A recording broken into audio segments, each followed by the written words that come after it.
अस्सलाम वालेकुम। वालेकुम सलाम। कौन हो आप? घबराओ मत, मैं मर चुका हूँ। क्या चाहते हो मुझसे? मैं कुछ दिन से तुम्हें देख रहा हूँ, तुम यहाँ से आ जा रहे हो। जी हाँ, मैं रोजाना दफ्तर आता जाता हूँ। क्यों, तुम्हारे पास कोई कार या मोटरसाइकिल नहीं है क्या? नहीं, गाड़ी मोटरसाइकिल सब कुछ है, लेकिन डॉक्टर ने मुझे पैदल चलने के लिए कहा है। ओह, तो कौन से दफ्तर में काम करते हो आप? मैं यहाँ के MPA का सेक्रेटरी हूँ। अच्छा, तो भाईजान फिर तो आप मेरा एक काम लाजिम करोगे। क्यों जी, आपको भी बिजली, गैस और सड़कें चाहिए?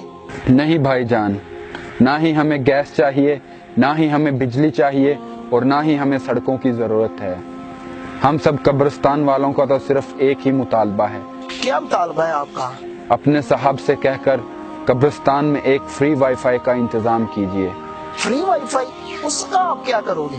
फ्री वाईफाई की हमें जरूरत नहीं। हो सकता है कुछ लोग फ्री वाईफाई के लालच में कब्रिस्तान आए और यहाँ पर फातिहा ही पढ़ दिया करें। कमल पे सोने वाले मिट्टी पे सो रहे हैं, शाहो गदा यहाँ पर सब एक हो रहे हैं, सब एक हो रहे हैं, दोनों हुए बराबर।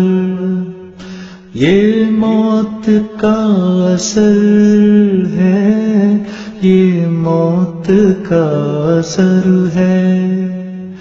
दुनिया के ऐ मुसाफिर, मंजिल तेरी कब्र